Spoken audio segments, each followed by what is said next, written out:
Oke, halo anak-anak kelas 11 dimanapun kalian berada. Bapak harap kalian selalu sehat dan selalu diberkati oleh Tuhan kita Yesus Kristus. Ya, sebagaimana kita tahu kondisi kita saat ini, ya di seluruh dunia bahkan di Indonesia sedang mengalami pandemi virus COVID-19. Untuk itu diharapkan kita selalu menjaga kesehatan. Dan terlebih buat kalian anak-anak, jangan lupa belajar di rumah. Untuk itu Bapak sudah mempersiapkan materi informatika kita untuk kalian anak kelas 11 ya, supaya kalian tetap bisa belajar dari rumah. Dan nanti di akhir materi kita hari ini akan ada tugas yang harus kalian selesaikan. Oke, langsung saja kita akan masuk pada materi pembelajaran kita pada kali ini. Oke, jadi materi kita kali ini berkaitan dengan fungsi logika if. Sebelumnya kita harus tahu dulu apa sih yang dimaksud dengan fungsi logika if itu. Ya, fungsi logika if ini adalah salah satu fungsi yang disediakan oleh Microsoft Excel yang bisa kita gunakan jika ada hubungan atau pertalian sebab dan akibat, atau ada persyaratan yang harus dipenuhi. Misalnya untuk pelajaran informatika di kelas 11 Bapak menentukan KKM 75. Nah, misalnya nilai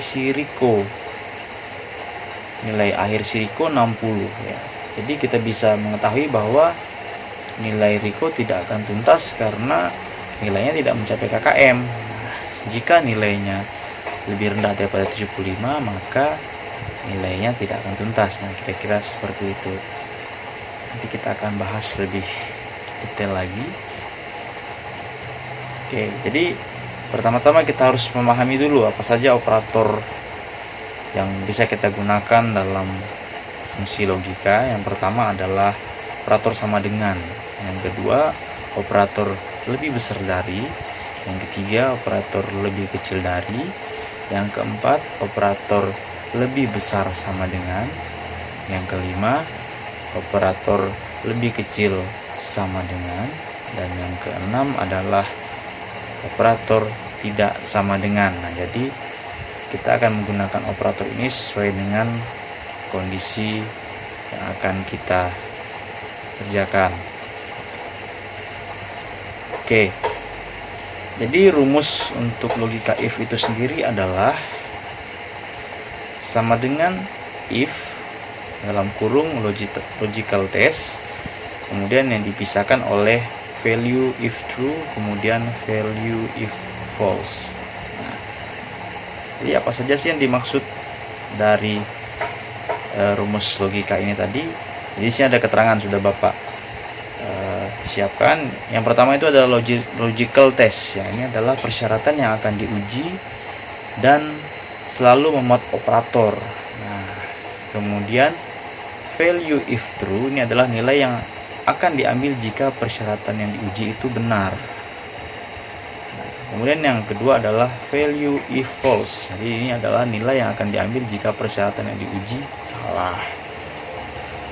Oke, kita akan masuk pada contoh ya. Jadi ada permasalahan begini ya, tentukanlah lokasi tribun dan biaya karcis apabila dua persyaratan berikut harus dipenuhi. Persyaratan yang pertama adalah ada dua lokasi tribun. Yang pertama, lokasi tribun jika T itu adalah timur dan B itu adalah barat. Kemudian yang kedua adalah biaya karcis jika penonton di lokasi timur itu 12.500 dan biaya karcis jika penonton berada di lokasi barat adalah 10.000. Oke. Jadi bagaimana pembahasannya? Bapak akan memberikan contoh penyelesaiannya. Oke. Kita akan masuk pada Microsoft Excel. Jadi Bapak sudah menyiapkan Excelnya, kira-kira seperti ini tampilan Excelnya. Oke, jadi di sini sudah ada laporan penjualan karcis ya.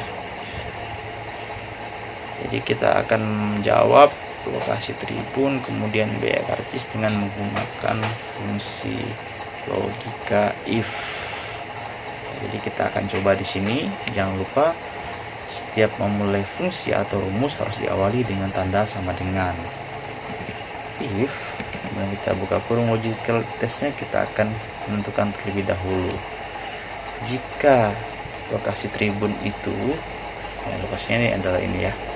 Jika posisi yang ada di C4 ini adalah sama dengan T,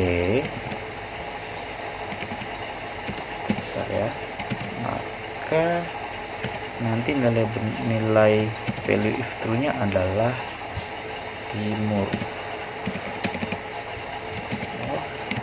Jadi value if false-nya adalah barat.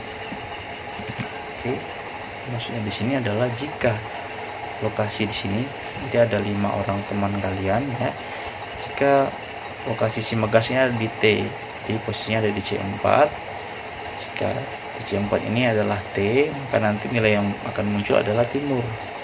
Jika bukan T, misalnya di sini adalah B, secara otomatis nanti fungsinya akan mengeksekusi jawaban yang salah. Enter saja. Kita coba lihat hasilnya. Oh, kenapa di sini gagal? Karena harus menggunakan titik koma bukan koma. Nah, jadi perlu diperhatikan bersama. Jadi di sini ada petunjuknya di bagian bawah. Jadi ada tanda baca yang digunakan oleh setiap komputer. Jadi masing-masing komputer itu berbeda-beda. Ada yang menggunakan koma, ada yang menggunakan titik koma. Jangan lupa diakhiri dengan tutup kurung, enter. Oke. Dapat satu jawaban, kita tinggal tarik saja. Kemudian kita cross check. T timur, B barat. Oke, sudah benar semua, tidak ada yang salah. Kemudian untuk biaya karcis sama juga, kita masih menggunakan logika if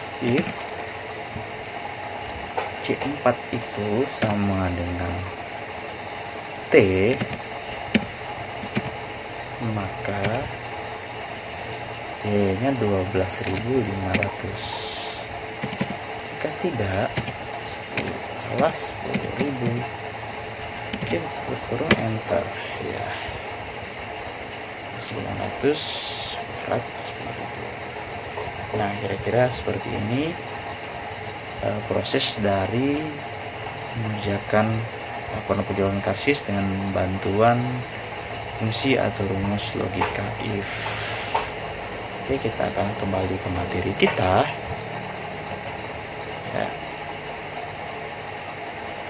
Oke, kita akan masuk ke materi kita tadi. Oke, ya di sini ada informasi penting ya. Jadi setiap data bertipe string atau teks pada rumus harus selalu ditulis dengan tanda petik 2 ya. Misalnya petik 2 teks seperti tadi. Untuk timur atau huruf T pasti akan diawali atau diapit dengan tanda petik 2. Oke, kalau dia angka tidak perlu menggunakan tanda petik, kira-kira seperti itu. Kemudian yang kedua, tanda atau operator yang digunakan pada logical test tidak hanya tanda sama dengan, tapi semua operator menyesuaikan kasus yang ada. Oke, jadi gampang ya, jadi kalian bisa coba dilatih kalian ya. Bapak sudah mempersiapkan tugas buat kalian ya. Jadi di sini ada suatu perusahaan memberi gaji dan tunjangan kepada para pegawai berdasarkan golongan kerja seperti tabel berikut ini ya. Jadi ada tabel golongan gaji pegawai dan tunjangan ya. Jadi ada golongan 2A, 2B, 2C, 3A, 3B dengan gaji yang menyesuaikan dengan golongannya, serta tunjangan juga yang menyesuaikan dengan golongannya. Nah, yang akan kalian kerjakan adalah tentukan besarnya gaji dan tunjangan yang akan diterima oleh masing-masing pegawai perusahaan tersebut. Nah, jadi di sini Bapak sudah mempersiapkan tabelnya. Tinggal kalian isi saja di bagian gaji pegawai, tunjangan pegawai, kemudian gaji bersih berdasarkan tabel acuan yang sudah Bapak buat di slide sebelumnya. Jadi Bapak harap kalian bisa mengerjakan tugas ini, dan jangan lupa nanti kirimkan tugas ini ke email Bapak ya. Jadi ya, tugas dikumpulkan dalam bentuk file Excel ya, file Excel dengan nama file. Jadi filenya dikasih nama latih keahlian dalam kurung nama dan kelas kalian ya, supaya nanti ketika Bapak download filenya, jadi nggak perlu lagi Bapak rename buat nama kalian ya. Jadi sudah ada nama kalian dan nama kelas kalian secara otomatis. Kirim ke alamat email Bapak leonard.agustinus22@gmail.com paling lambat tanggal 10 Mei 2020. Oke, demikian penjelasan dari Bapak mengenai fungsi logika if. Jadi Bapak harap kalian bisa terus belajar di rumah dan semangat. Dan ingat, jangan lupa jaga kesehatan dan stay at home. Oke, Tuhan Yesus memberkati.